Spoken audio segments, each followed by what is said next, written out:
I want you to think about the ocean and notice just how interesting it is. To us, it's this alien world, this exotic way of life, filled with flora and fauna that look and function and behave so much differently from their counterparts on land. Yet, there's nothing really foreign about this place as far as we're concerned.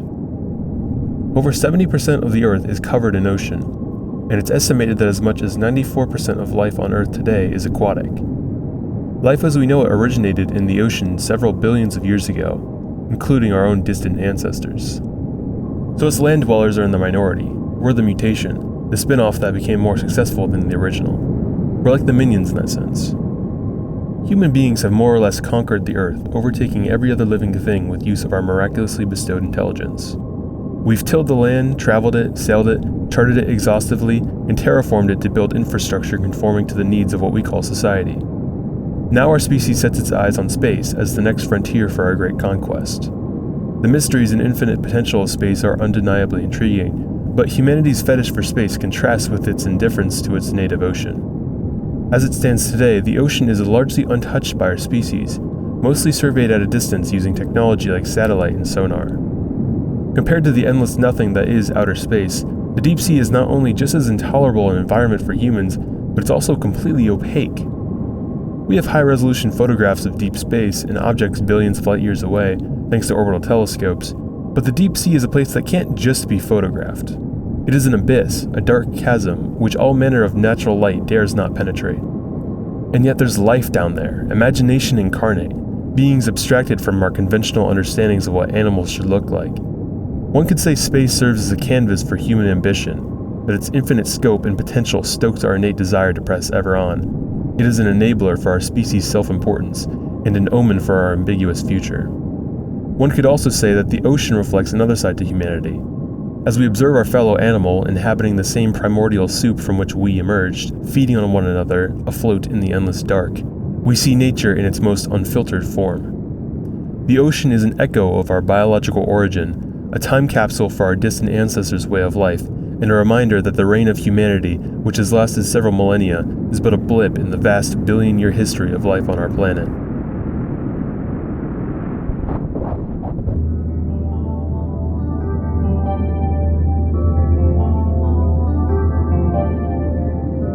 All of this is the foreword to my video about PlayStation 1 games that take place under the ocean. I personally feel there's an introverted sort of fantasy that comes with the underwater world.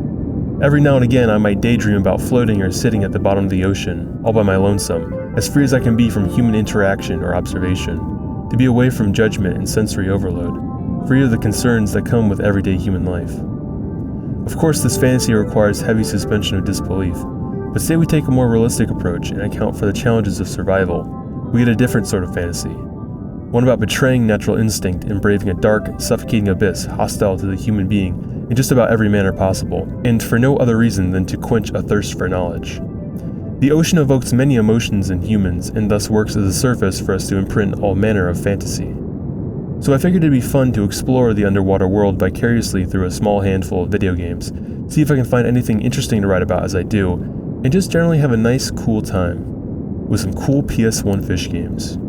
I originally planned to talk about games from all sorts of platforms, and I may do just that sometime in the future.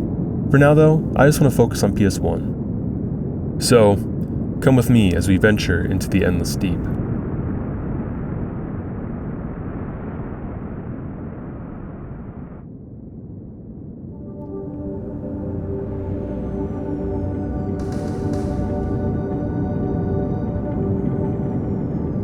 Our first game is called Aquanaut's Holiday. I knew nothing about it before I played it, and the game does pretty much nothing to fill you in on who or what your character is, or what your overarching objective is supposed to be. After the title screen, a vague intro movie, and some file creation screens, the game drops you right into it with nothing but an iris wipe. It gives no clear exposition, no words are exchanged. Based on context clues, you can deduce that you're probably a human manning a submarine. Your controls allow you only to move around and make noise with sonar, so you know that your goal is probably, quite simply, to explore. And that you do. Holy sh**. Is this game aesthetic?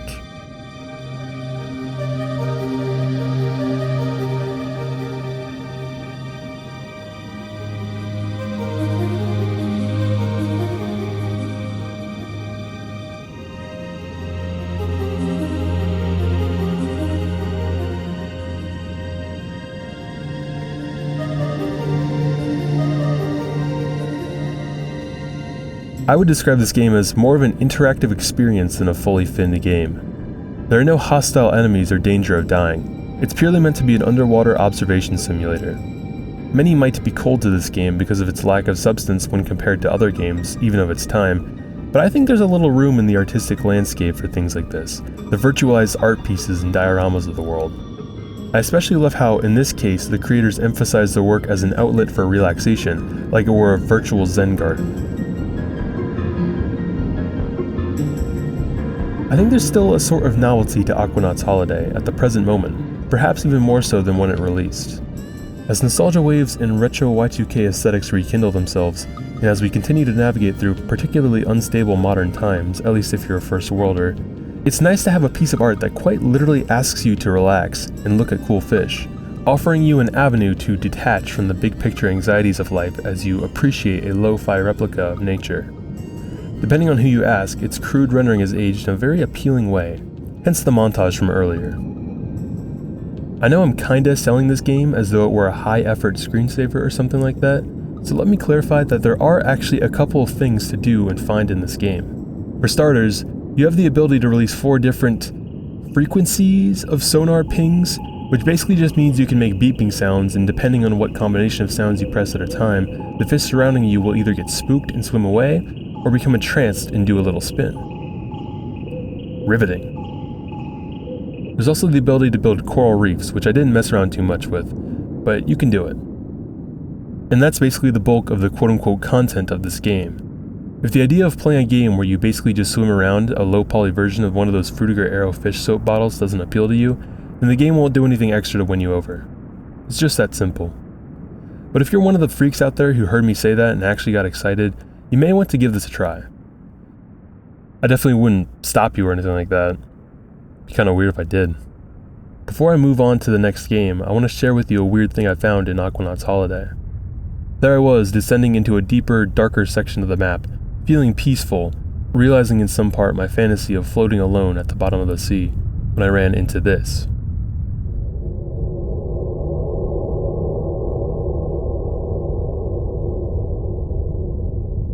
I'm only slightly exaggerating when I say that I pissed myself when I saw this. Truthfully, it was more of a fear-induced slight dribble. They really just couldn't help themselves, could they? Those developers must have felt real clever in the office sticking this model in their relaxation game.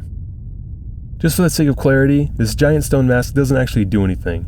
I see it as more of a prank on the player than it is a full-blown scare. While I haven't seen everything in this game, I don't think there's anything else like this to be found in it. I just figured I'd warn people about this before they decide to play the game on psychedelics or something like that. Anyways, let's move on to our next cool fish game, and this one is pretty cool.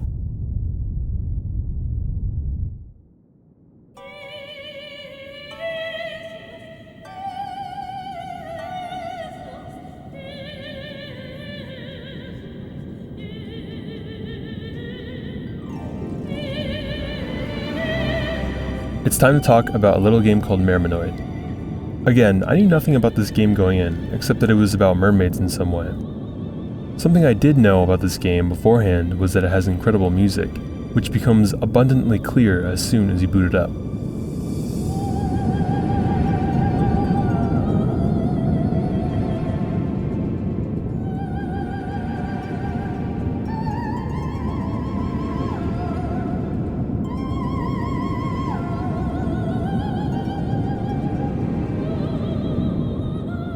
Pretty much the main reason I'm talking about this game right now is because I've been a fan of the soundtrack for about a year now, and I figured this video would be a good excuse to see what this game is actually about.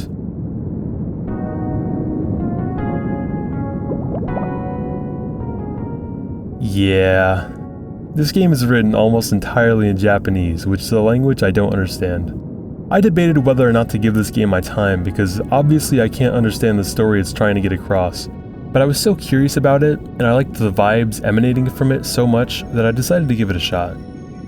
Anyways, I figured this could be a good artistic exercise. Experiencing a piece of art I'm supposed to be able to understand, but cannot, grants me a very unique perspective on that piece of art. As I played, I realized it sort of brings me back to early childhood when I had yet to develop reading comprehension in my own native language. I could just as easily see this language barrier enriching my experience as opposed to detracting from it, because it unintentionally gives me the opportunity to view this game through the eyes of a confused child. And I gotta say, so far I'm enjoying what I'm seeing. The pre-rendered introductory cutscenes had some pretty nice animation, the character designs are nicely done, the music has been great so far, and this lo-fi rendering of the ocean is gorgeous in its own way, casting everything on a pitch-black background with light shafts descending from screen top. This game just feels so mysterious and ethereal, for lack of a better term.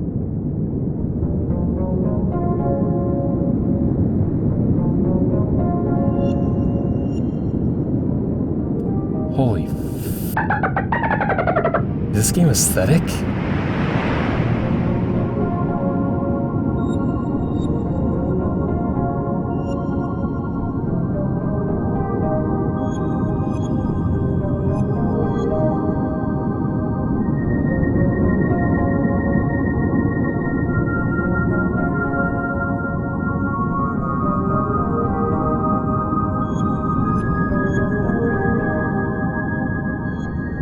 I do have an infatuation with this game and enjoy being in it, but it's time to admit that I didn't get very far in its actual story. This was for two reasons, both relating to its foreign language. 1.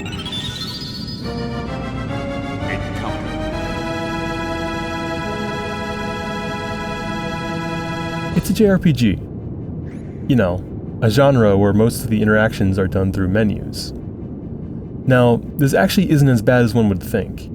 Even though I couldn't properly read much of anything, the interface is intuitive enough to use, partly because it's pretty similar to the interface from Final Fantasy VII, which I've played before.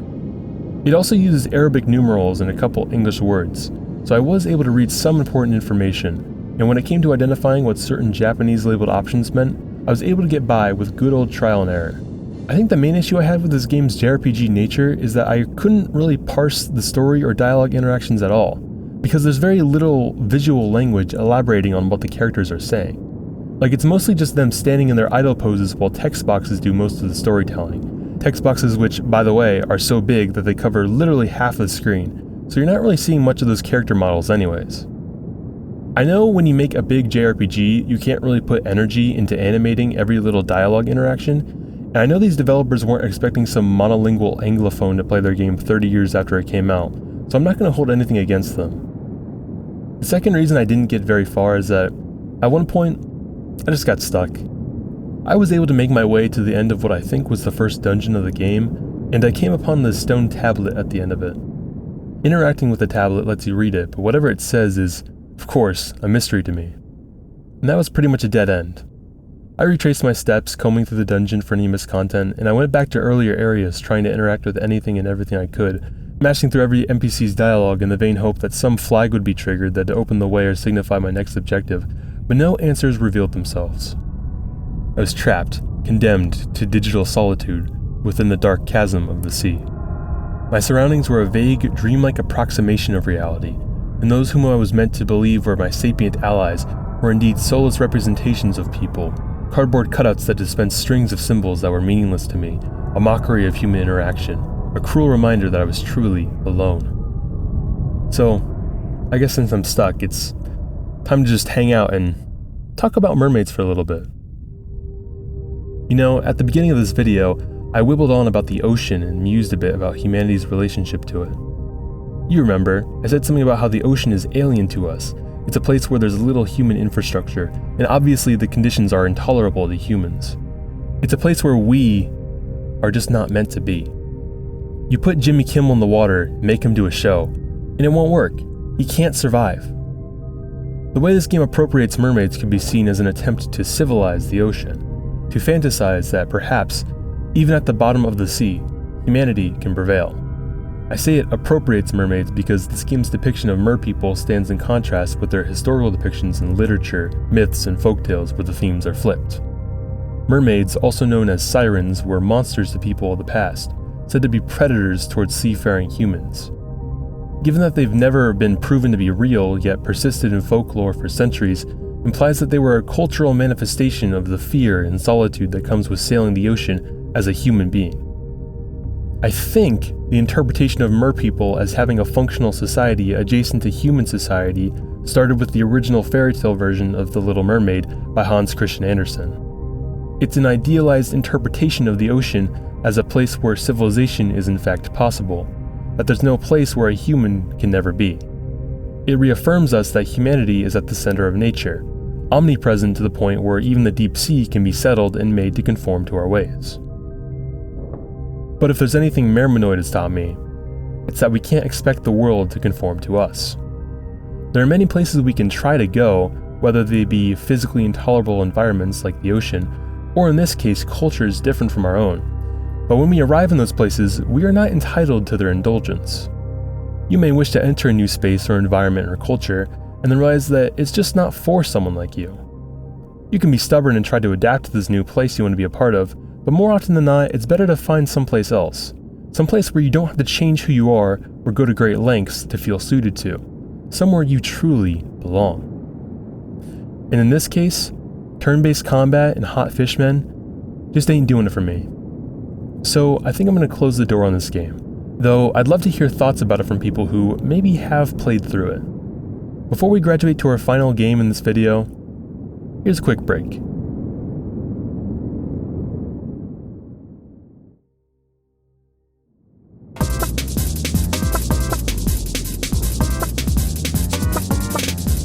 Hi Harold, my stepdad got mad at me for playing too much Madden and now he's taking apart my dresser. What should I do? Sounds like stepdad had a hard day. Remind him how much you love him by sneaking some of his Prozac into tonight's brisket. He'll be ruffling your hair and passing the pigskin with you in no time.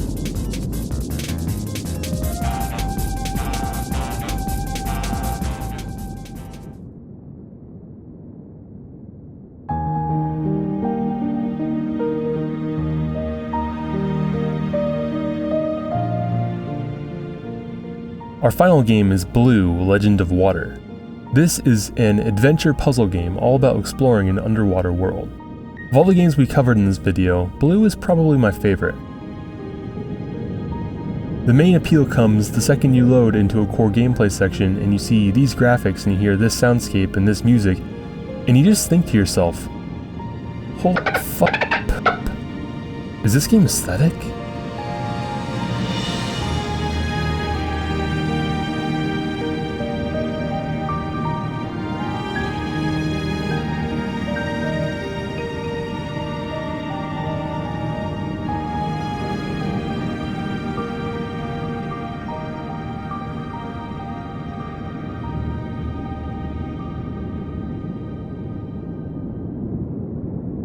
This game really caught my attention. Its rendering of the ocean, as opposed to the former two games, which both had these dark, cold atmospheres to them, is comparatively inviting and warm. The protagonist sports a fun, vibrant pink bodysuit and is accompanied by a friendly AI companion in the form of a dolphin, whose action commands are signified by cute anthropomorphizing icons on the top right corner of the screen. The ocean in this game, tonally, is a curious place, but not necessarily a morbidly curious place like the other two.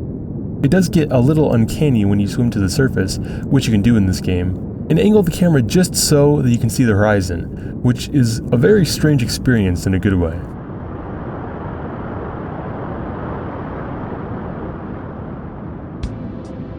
Another thing that makes this game feel a little bit more inviting is that underwater segments are broken up by visits to your character's home base, a sort of marine research facility, at which point the game switches to a pseudo point-and-click control scheme, and you can walk around and talk to a bunch of recurring friendly NPCs. Having a home to go to, away from the ocean with friendly faces to see, and companionship when you're out in the field, keeps you from feeling completely cut off from human company. The gameplay is very simple, and the difficulty is very manageable. It's more adventure than action, and the bulk of your playtime is spent exploring areas and solving puzzles. I imagine most people in the present day would call the swimming controls clunky, and they are a little stiff, but I feel like that's forgivable since swimming in real life isn't exactly the most wieldy experience either. I personally like the way this character controls. She has a pretty good sense of weight to her. You can speed her up or slow her down in case you need to go fast or get a better handle on turns, and the level design is rarely so cramped that you're constantly bumping into walls or anything like that. I do wish her movement was analog rather than digital, so I could ease into my turns a little bit more. I don't think this would necessarily improve the character's control all that much, but it would definitely improve the visual experience because the character's animation snapping from moving straight on into a full turn just looks jerky and unappealing. The puzzles are pretty basic adventure game stuff. You know, like sledding block puzzles, inventory puzzles, literal jigsaw puzzles at some points, stuff like that. Not a lot of brain teasers here. Which was probably for the best for someone like me, because this game is also entirely written in Japanese. Now, while this definitely did make things more complicated, given that I couldn't understand any of the dialogue, including whatever directions the characters might have given me, or even the tutorials that popped up at times, it actually didn't make things impossible for me. In fact, I played this game all the way to the end. Yeah, Harold did it, baby. This game is pretty small and pretty simple for an adventure game. When you're out in the ocean swimming around, there isn't much reading to do. Most of the gameplay cues given are visual, anyone can pick up on them. It's when you arrive at home base when things become dialogue-oriented, and even still, things are manageable to non-Japanese reading players. The trick with this game is just to go around and interact with anything and everything until stuff happens, which is a surprisingly easy, if a bit tedious, task to do. These parts of the game have pseudo point-and-click controls, as I call them, meaning that instead of freely moving a cursor around the screen, like in a typical point-and-click game, your cursor is locked to set points within a room, and it changes color and displays different text depending on whether that set point can be interacted with. It's a lot more like navigating a menu than traversing a point-and-click environment, which might seem lame to some, but I was glad because it made this game much more playable for me. It removes a lot of guesswork and pixel hunting that comes with other point-and-click games. It's easy to enter every room in the base, quickly sweep them for interactive points, and move on to the next room and repeat until you find the magic interaction that advances the game. If you've checked every room and none have interactables, then that's the sign it's time to jump back in the water and advance to the next area, which is usually pointed out on your map by a flashing icon. Really not too bad. There was one puzzle I got stumped on where a sphinx tells you a riddle or something, and you have to balance gems in its hands and deduce which gem is the heaviest, and put the heaviest gem on the sphinx's head, and if you put the wrong gem there, the sphinx shoots laser beams at you. That was the one time where I was just stuck for so long trying to deduce what the hell I was supposed to do. That being said, I think I actually got an extra kick out of playing through this game unable to read most of it, because that meant there was an added metagame to it. I had to deduce the underlying mechanics of puzzles as well as game-wide mechanics like how your AI companion works and what all their commands mean, without being able to read the game's explicit instructions. Like I said with Meremanoid, it's like playing a game as a kid again, except you get to feel like a 160 IQ baby genius in this one. The added deductive challenge that comes with playing this game as a non-Japanese reader extends also to the game's overarching narrative. This game has a lot of dialogue and characters and plot points going on, and while I undoubtedly did miss a lot of the flavor text and fine details that came from the characters' dialogue, I feel fairly confident that I was able to accurately trace the broad strokes of this game's story.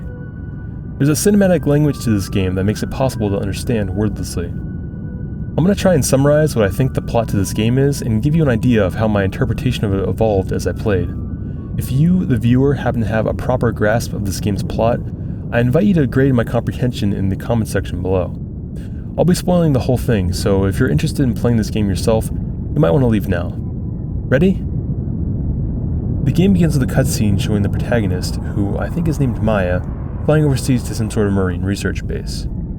On the way, she dozes off and has intense visions of ancient architecture and glowing ruins before waking up for landing. I think the protagonist, along with her team of scientists, are all participating in some sort of marine archaeology, or perhaps anthropology, project, because immediately upon entering the water, your focus is placed on these mysterious stone pillars with inscriptions on them, and very soon after, you're discovering underwater temples and perusing them for their secrets.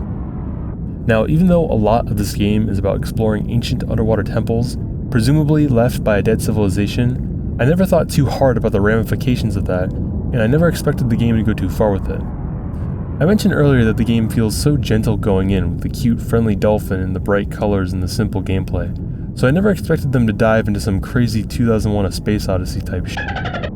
Because yeah, as the game goes along, it becomes clear that there are larger powers at play. At some points, you stumble upon evidence that extraterrestrial life is tied to these ancient structures, and then at one point, when investigating the ruins of an old sunken ship, you find, what else, but a living, breathing alien creature. And after blowing it up, you later happen upon a mysterious giant egg, which eventually hatches into another kind of alien that ends up replacing your dolphin as a companion. So we seem to have a whole ancient aliens type of thing going on, but it gets crazier. At one point, a friendly NPC shares a flashback where he once witnessed the protagonist descending from the sky in a beam of light. Over the course of the game, your character has been collecting runes from within the temples, meaning she'll access a special room after solving enough puzzles and be branded with one of the runes she saw in her premonition at the beginning of the game. It really seems like your character is linked to these temples, and by extension the aliens and the overarching plot connecting them all. It's apparent that she's some kind of special chosen one or something. This is confirmed once you arrive at the end of the final temple of the game. You approach a door, at which point your alien companion starts glowing and vanishes behind it. Upon entering yourself, everything fades to black, and then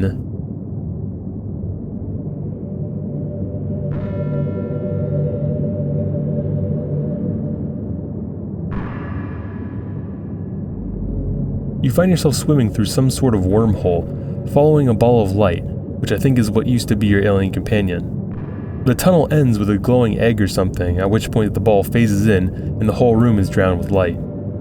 You then appear in this glowing metallic maze, which is the final area of the game. At this point, I don't know if we're still in the temple we were just in, or if we're in space or cyberspace, or if we're in another dimension entirely or something like that. I really can't tell anymore.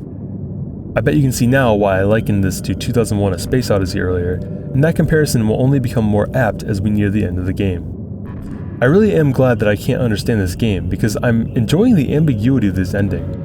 My mind was already having to actively fill in gaps in the story when everything was still conventionally normal, but now that we've been transported to this strange, abstract place, my imagination is having a field day.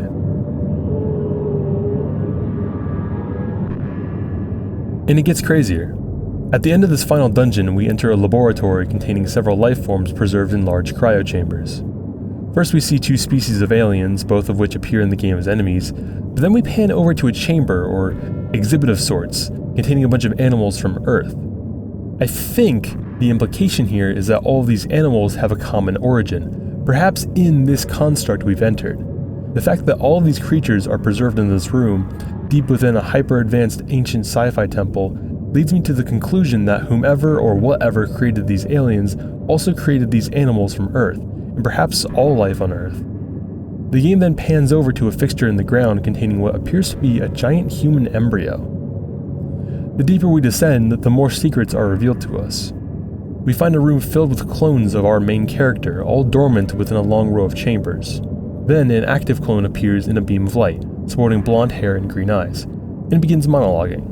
My theory about all this is that these repeated attempts at cloning were trials in engineering the ultimate life form or something like that, and the blonde clone was a successful trial while the protagonist was an unsuccessful one.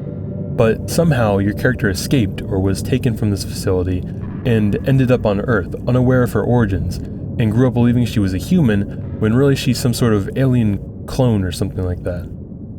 The blonde clone vanishes and we follow the corridor to the final room of the game, a control room, where we see this.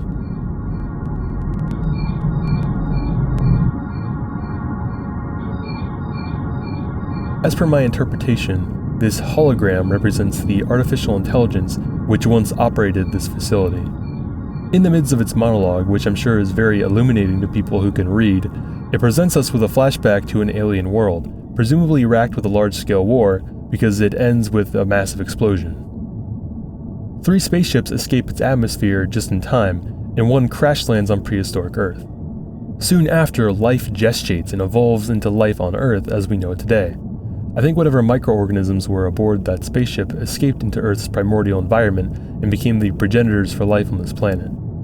With the original alien world gone, it seems like Earth is the inheritor of its biological legacy, or whatever. Then the hologram disappears and the spaceship that crashed rises from the ocean, and it turns out that we have, in fact, been on it this whole time. That's what this glowing dungeon has been. As the protagonist looks at Earth from space within the control room, the magical blonde clone appears. At this point, I honestly have no idea what this blonde character is all about. Now I'm starting to think they and your character are both supposed to be ancient aliens, cloned and preserved to colonize new planets in wake of their homeworld's destruction. But why this one has magical superpowers and you don't is a mystery to me. Maybe this one is the original person from whom you are cloned, and what we're seeing now is a ghost? I don't know. They teleport you back to your home base on Earth, and the credits roll. While my understanding of this game's story is vague, incomplete, and probably wrong, it's undeniable that it carries out the themes I discussed in the intro for this video.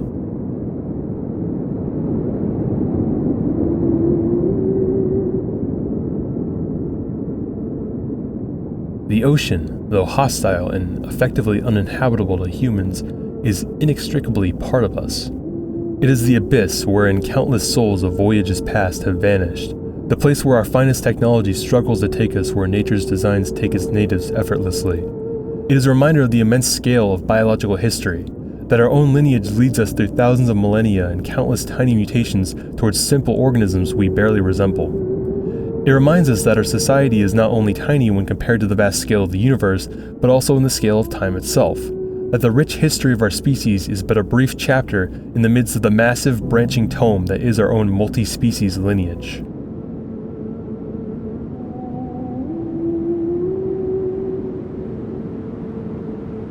The ocean in many ways represents to us the indifference of nature and the limits of humanity, but let's not forget that it's also our benefactor. It is the cradle from which all life has sprung, and it continuously nourishes us with the resources it provides, including over half the oxygen we breathe. Though one may feel negatively about the fears and feelings that come with thinking about the ocean, one may also find comfort in them. Nothing can last forever, there's only so far we can go, and it is wise to find humility in those facts rather than despair. In the same way the ocean can expose our limits, it can also invigorate our dreams. Dreams of vacationing alone in the ocean's depths, dreams of living in an underwater kingdom, or dreams of uncovering secrets to our past, taking us places further than we've ever imagined.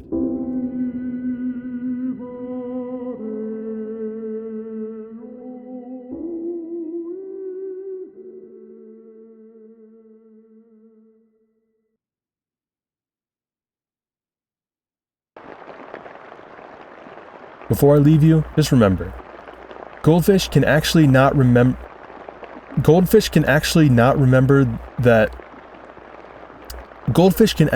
more than 3 months.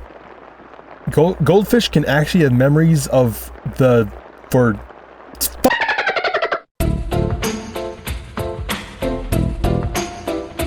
What's your favorite type of fish? Do you like submarines? What's your favorite kind of water? Rate, comment, subscribe, and don't forget to watch Shark Tale after this. It's a good movie. Okay.